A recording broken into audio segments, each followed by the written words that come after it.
It's Controversial Controversy on Subsidy TV. I am your most delectable host, Empress, and on today's episode, I have here with me a special guest in person of Director of Media and Publicity, APC Ondo State, Honorable Steve Otaloro. Welcome to the show, sir. Thank you very much. It's my pleasure to be here.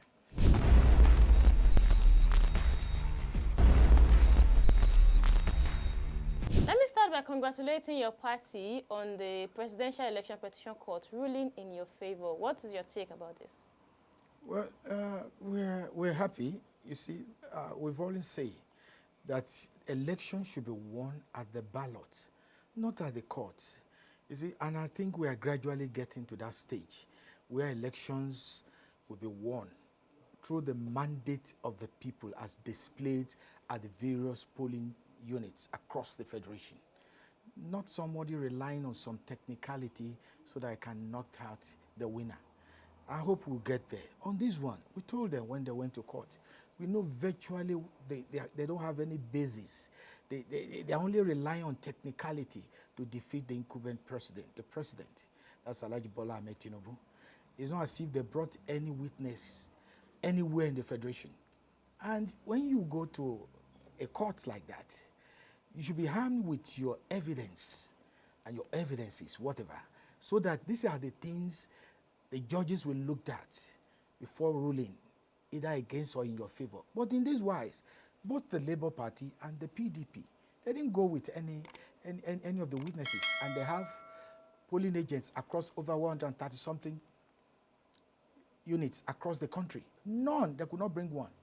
But what they're only relying on the technicality aspect that they are only going to defeat, they are going to win. They are so sure of winning. And that's what baffles most of us. But we know it will be pretty difficult to win this election. More so it has been delivered to Alhaji Bola Ahmed Tinubu. And we are very happy. That's the truth. As a political party, we're extremely happy that we won the election as displayed by the people of Nigeria. And we went to the court as well. We won. Whichever court they still want to go, we'll meet them there. I still want to assure Nigerians that whichever court, even at the Supreme Court, we are still going to win the election because we are not taking this for granted. What you've done for Nigerians by voting for our president, nobody could take it through the back door. And are you now saying that it is not their right to have gone to the court? Because you said in your words that the election should be won at the ballot, not at the court. Are you saying it is not their right? You see, the pile of papers you see, ballot boxes you saw at the Tribunal cannot speak for themselves. Those are just mere paper sheets. They went with it. But when I said they didn't go with any evidence, is when you bring somebody who witnessed a particular polling unit to tell you what actually transpired in that polling unit. That's where you are bringing evidence forth.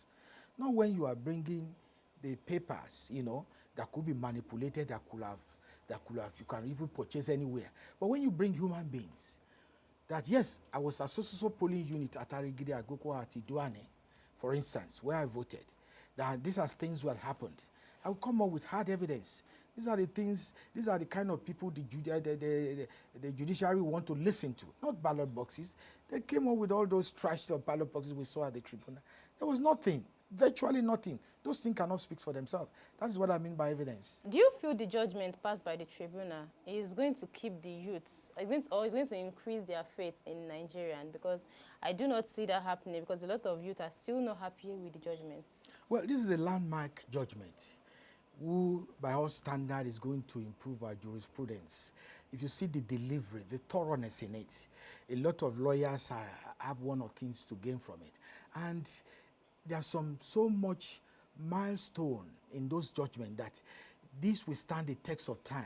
The way they trashed all those technicalities, you know, something that happened some several years abroad, we are trying to bring it into our own judicial system as if we are not independent of others.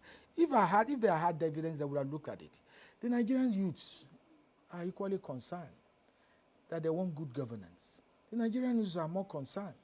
They want, basically, most importantly, peace and tranquility in this country. And the basis of governance is when you have peace. That is when you can say you want to govern.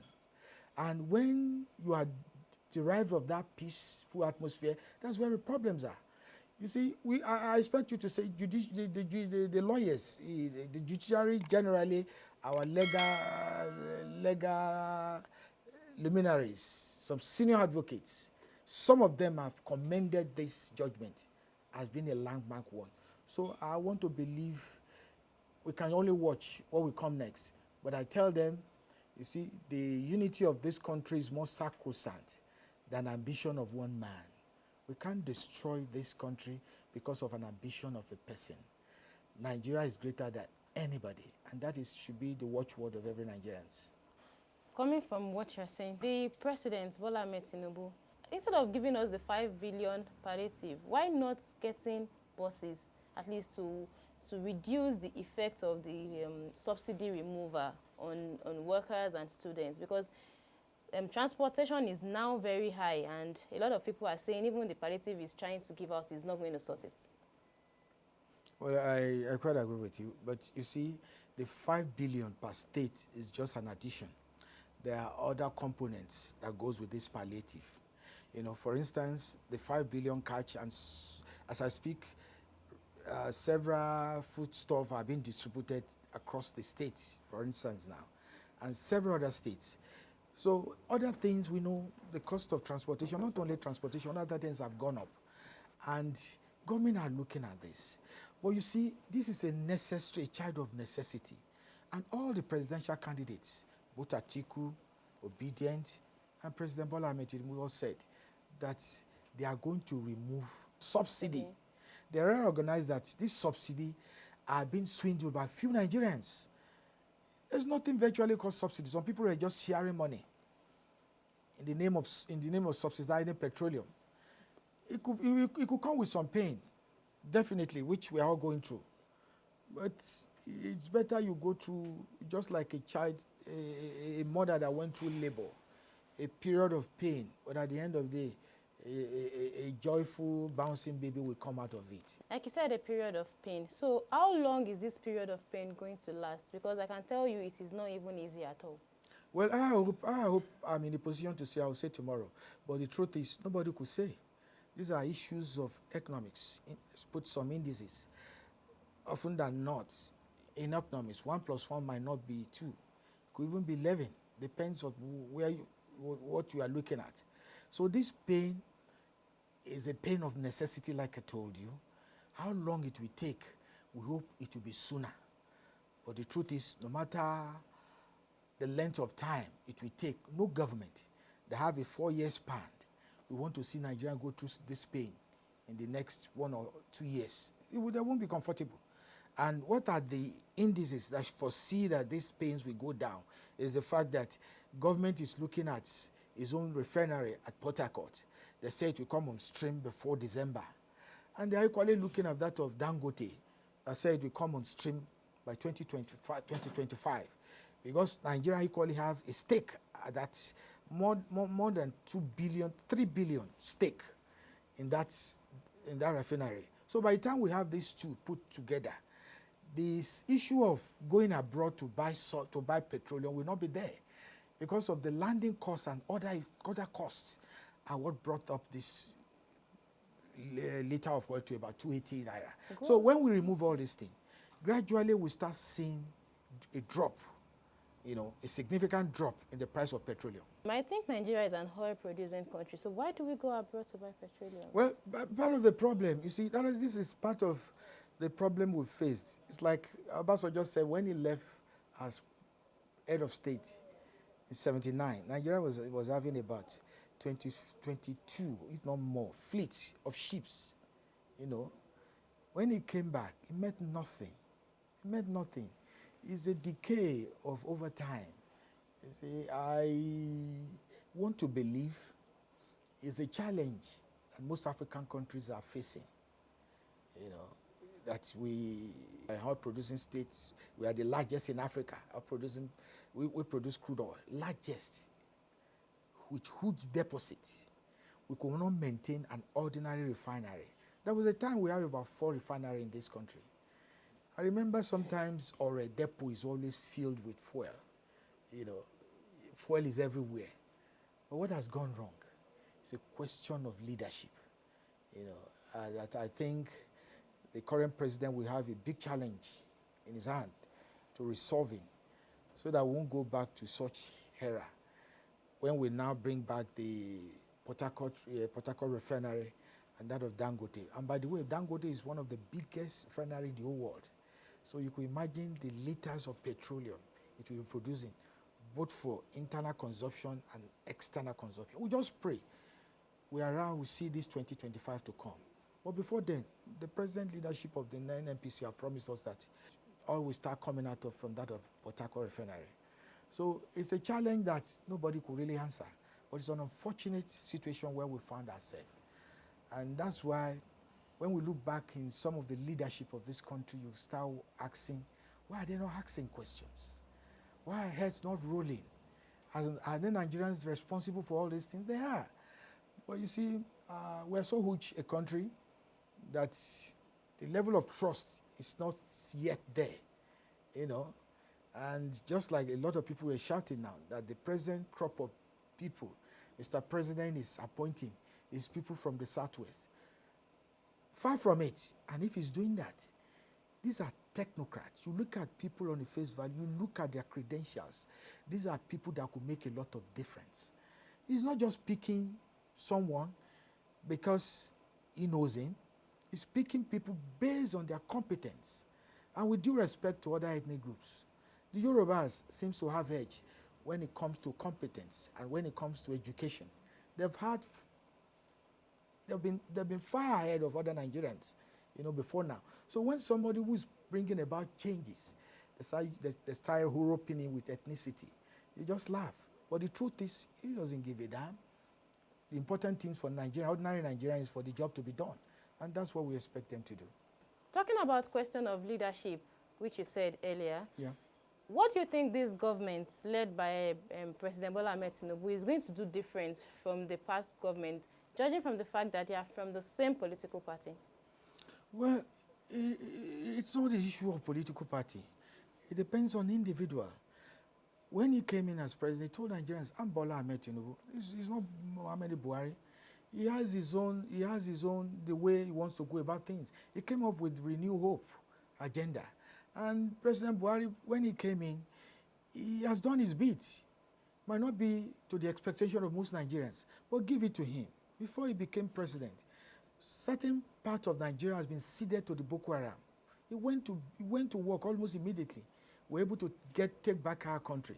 He did his best. So recently, the governor of the state just returned from his medical trip, and they sacked all the media aides of the deputy governor. Everybody serves at the mercy of the governor. The governor has the power to appoint and fire. The first instance, he has that power to do that. And because I will only say this, because of the furore this has been generating, there's nothing shady about it. It's a straight away employment, straight away fire. And you see, if you look at the actions of some of these aides, while the governor was not around, you think it's deserving to have done that. You see, that we have a deputy acting governor in place doesn't mean he is the governor. If putting ambitions apart, most of the time when you see a governor and the deputy having issues, are often caused by some of their aides.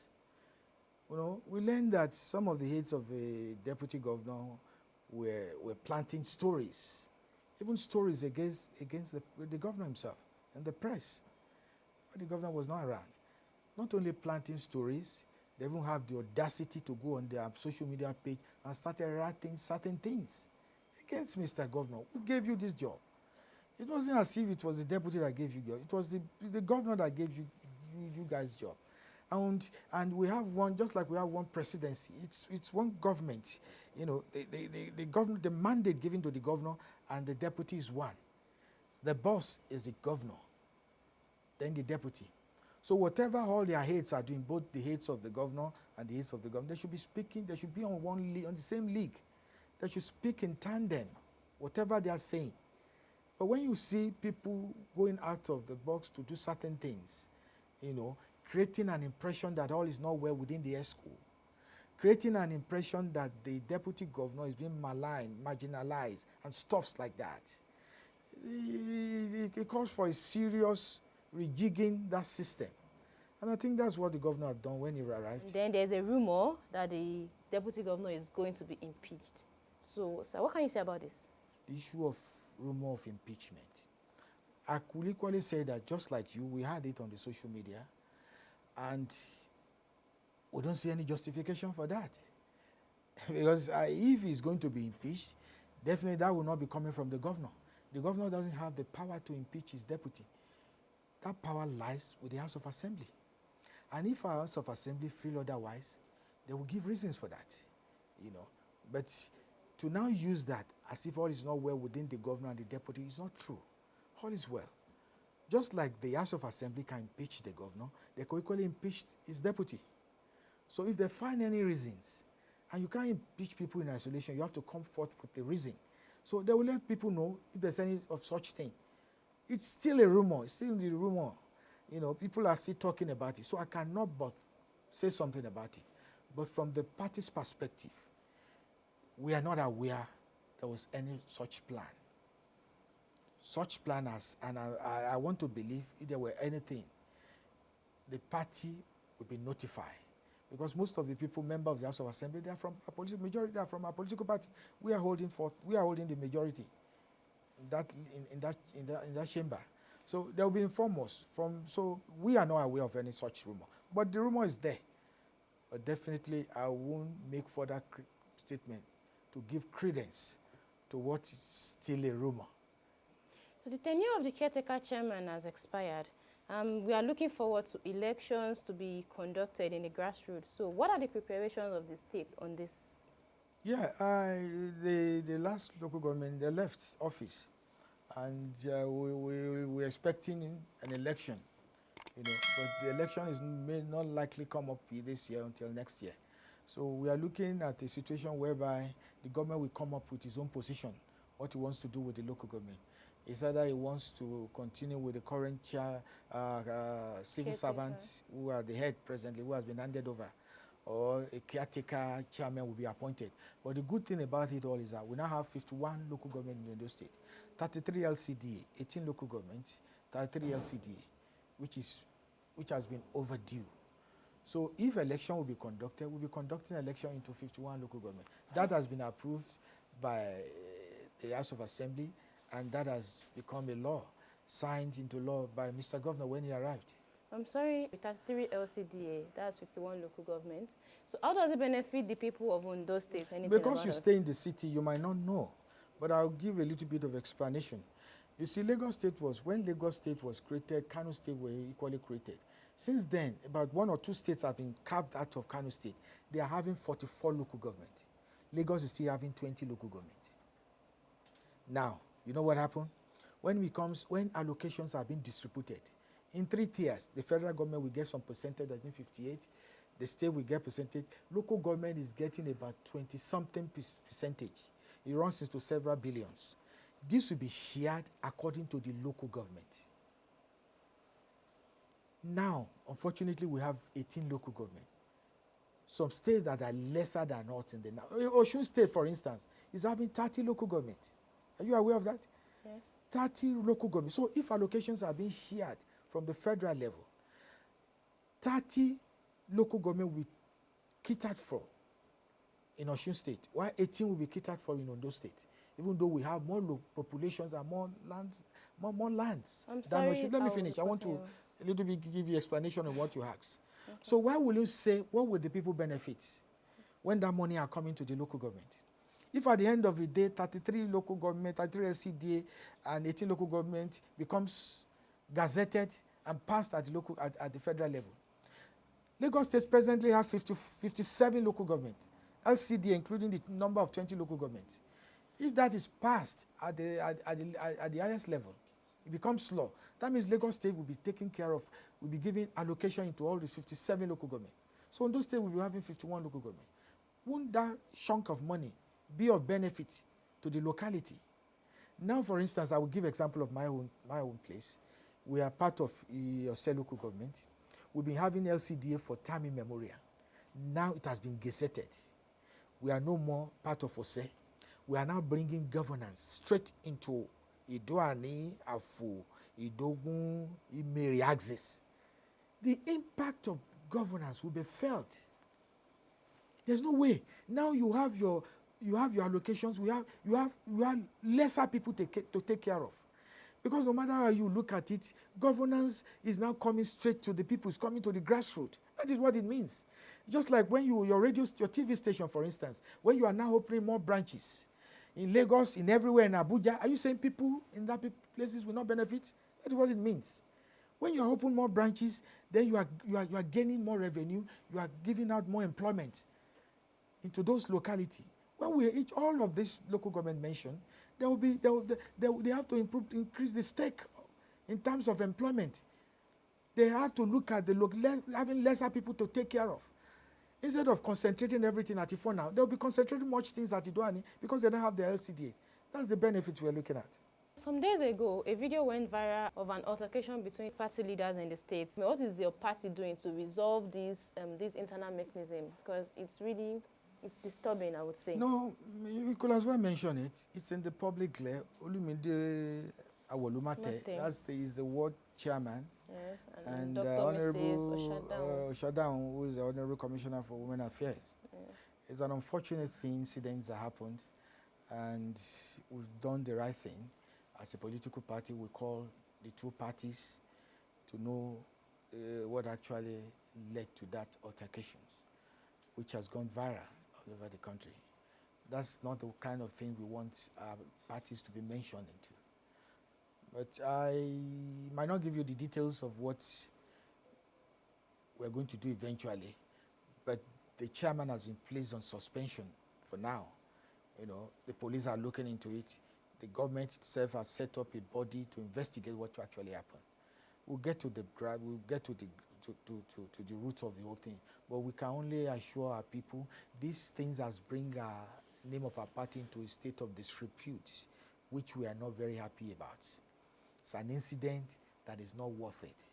This is an honorable commissioner who is going about doing her job, you know, in the distribution of palliative to the most vulnerable, the poorest of the poor in the states. She has been doing that diligently until we have that incident. The details, like I said, it's not for me to say here, but as a political party, we felt the issue of violence, the display of violence by the guy who is a chairman in our party, a ward chairman, is not something that is worth seeing on social media. So that was when we heard from me and we heard from the Honorable Commissioner, we have to place him on suspension, pending the determination of the government and that of the police.